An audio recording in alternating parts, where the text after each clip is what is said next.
It's the creepy monster, not the cookie monster. Creeped out and uncomfortable is what visitors on the Santa Cruz Wharf are feeling after encountering this man dressed in a Cookie Monster costume. The man is believed to badger people and aggressively yell. The Santa Cruz Police Department is warning visitors to keep an eye out for the man. Yeah, he's a weirdo for sure. He puts a W in weirdo. I actually got him to take a picture of my dog. Yeah, he kind of creeped my dog out too. Police tell us the man has faced criminal charges in other parts of the country, although police could not provide any additional details.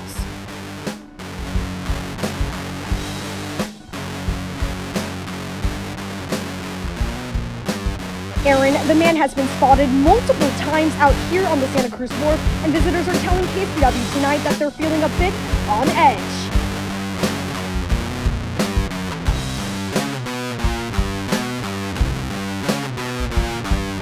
I don't have to stay out of here. Leave me alone. Oh, the police are all over threatening me. I'm not giving you any money. Leave me alone.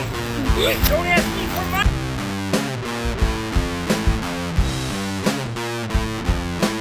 Call the police. They're going to threaten me with a knife. Can you please get them here? He says he has a weapon. If I don't get off this wharf, he's going to kill me.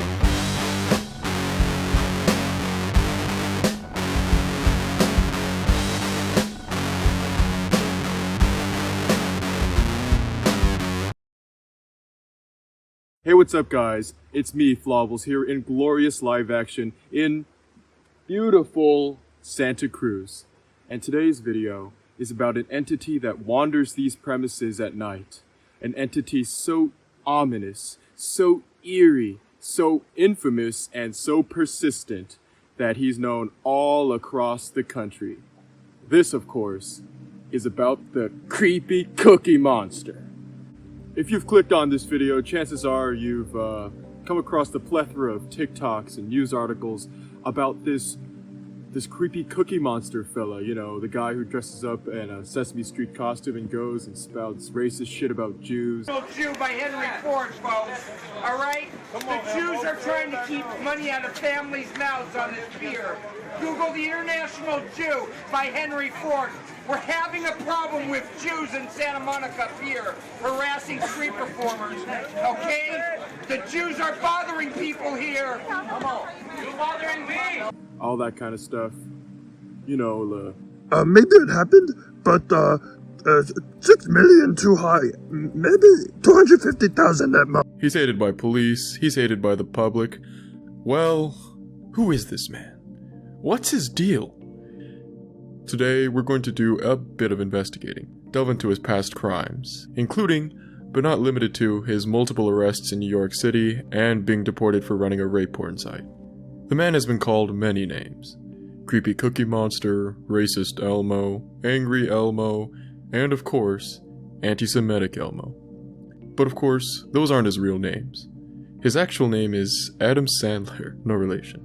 A homeless man who dresses up in Sesame Street costumes and hangs around touristy areas such as Hollywood Boulevard, Central Park, Times Square, the Santa Cruz Beach Boardwalk, and more, hoping to collect tips for pictures. The wider public first became aware of his shenanigans actually over a decade ago, in 2012, when he went viral for ranting about Jews and Hindus being pedophiles in New York City, and generally just screaming obscenities in front of terrified kids. I work for John Gotti! Fuck you, Hindu! I work for John Gotti! Fuck you, Hindu! Hey, Elmo, what's your problem, man? Yo, listen, man. I'm not playing with you. Do I look like I'm playing with you, Elmo? Do I look like I'm playing with you? Come over here and start cursing around some kids, man. Do I look like I'm playing with you? these mischief-making deeds got this rapscallion arrested multiple times. After the second arrest, he was even taken to a hospital to see what's causing this psycho behavior. But 2 days later, he was back to his same old routine, terrorizing kids with hate speech. I mean, his rants were so bad that Shrek had to come in and save the day. Of course, all this attention on Sandler got the journalists digging. According to the New York Times, our pal Adam had a bit of a wild past. Adam Sandler graduated from the University of Oregon with a bachelor's degree. In 1999, Sandler was deported from Cambodia for running a rape porn site titled Welcome to Rape Camp. Viewers were encouraged to, quote, humiliate these Asian sex slaves to your heart's content. When the Associated Press asked Sandler if his site could promote violence against American women, kind of a weirdly specific question, but his response reportedly was, It might provoke violence against women in the United States, but I say good. I hate those bitches. They're out of line, and that's one of the reasons I want to do this. I'm going through a divorce right now. I hate American women! He claims the actresses were not harmed and were paid a fair salary, but who really knows? Anyway, it doesn't really matter because the manufacture of any pornographic material is illegal in Cambodia, so either way, he was gonna get deported. You can read Donna M. Hughes, a professor at the University of Rhode Island's paper about it, but it's pretty fucked up, so yeah, a little warning. Anyway, after returning to the States, Adam worked at the Girl Scouts of America. Yeah, the guy who ran a fucking rape porn site was working for the Girl Scouts. But that gig was not meant to be, as he lost the job soon after for sending unwanted romantic emails and semi-nude photographs to his female supervisor. Now left with no source of income, Adam Sandler was going broke. Then Sandler got a devilish idea. He was inspired by other mascots posing at Times Square for tips and thought, hey, I could do that too. So he did. He bought an Elmo costume for $300 on the internet and, according to him, made the money back almost instantly, raking in over $200 a day. But this new career did not wipe the bitter taste of the Girl Scouts of America from Sandler's mouth. He believed he was wrongly terminated and wanted revenge. And now, ladies and gentlemen, we get to Adam Sandler's infamous $2 million Girl Scout pedo rape extortion plot, which is just as wild as it sounds. Basically, Sandler thought it would be an amazing idea to blackmail the Girl Scouts of America with fabricated claims that the adult leaders are raping the girls on camping trips if the organization didn't pay him $2 million. This got him convicted and sentenced to 1 year in prison. After that, Adam moved his operation to Fisherman's Wharf in San Francisco around 2014. He would stick to his usual routine of posing with tourists for tips. Could Adam Sandler keep it together? Is this his redemption arc? Did he finally leave his aggressive ways behind for a bright new future? I'll let you guys guess. Alright, quiz time. Keeping the previous information about Sandler in mind, did he A, become a functioning member of society and bring lots of joy to children? B, leave his costuming days behind in favor of another source of income, such as a McDonald's worker or Uber driver? Or C, threaten to rip out the throat of a shopkeeper and get arrested, jailed, and banned from the wharf, Union Square, and the Embarcadero? Yeah, let's see. Basically what happened is a shopkeeper put up a sign letting her customers know that the guy dressed up as Elmo standing outside her store doesn't work for her. He then proceeded to threaten to kill her. Sandler was arrested and had his bail set to $250,000. Although this got lowered to $150,000 when a Superior Court judge heard details about his case, probably because Sandler suffers from mental delusions. He would often tell the customers outside the wharf it's sugar, that the store was run by the pharmaceutical industry. Well, now Sandler was banned from San Francisco. That didn't last long. Where would he go now?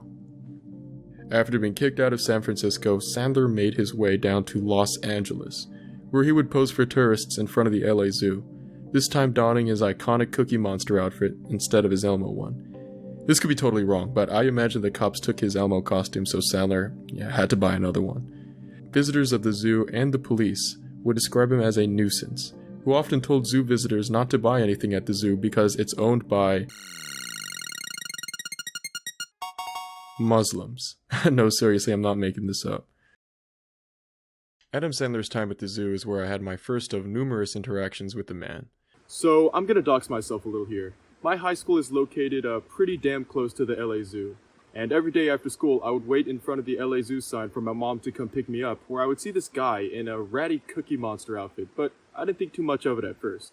And then, I don't know how it started, but around 2019 to 2020, rumors started spreading around my school that this guy, the Cookie Monster guy, who we've all been seeing for a long-ass time loitering outside the zoo, is a Jew-hating dude named Adam Sandler who ran a rape porn site.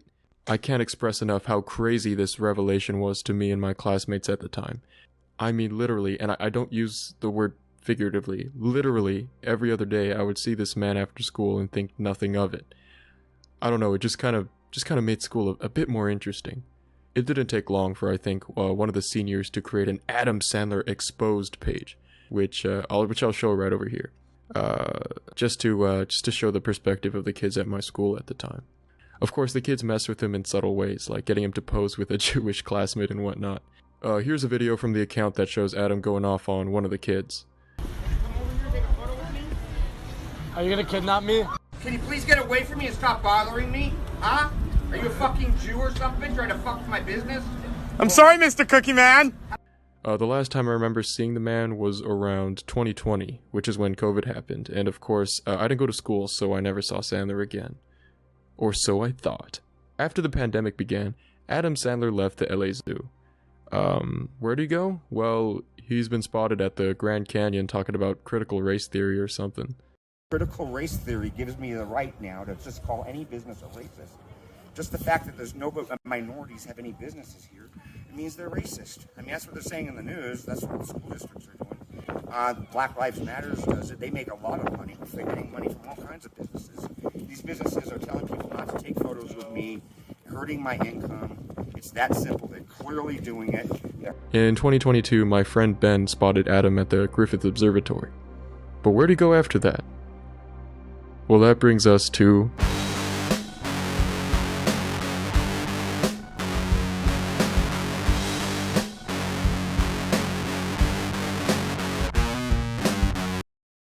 In around 2023, reports and TikToks about the creepy cookie monster on the Santa Cruz Boardwalk started appearing on all over the internet. I mean, these videos got millions of views. It didn't take long for Adam to get a reputation in the city of Santa Cruz for being an aggressive, crazy character. And let's just say the people of Santa Cruz did not take too kindly to Adam's presence. Now, I've mentioned before that I felt like it was my destiny to create this video. Now, I believe Adam Sandler and I have a connection somewhere in space-time, like the universe was guiding our paths together, because one day, while I was walking down the boardwalk, who did I see but Adam fucking Sandler walking down the pier trying to get tourists to pose with him. I was shocked, like my mouth was literally agape. I wasn't living under a rock, I knew he was in the area, but just seeing him in person was so surreal. I walked up to him and he asked, Hey, do you want a picture? Not even trying to do a Cookie Monster impression, the man just does not give a damn. I said, hey, what's up? Hey, what's up, man? I'm from LA, I know you from the zoo.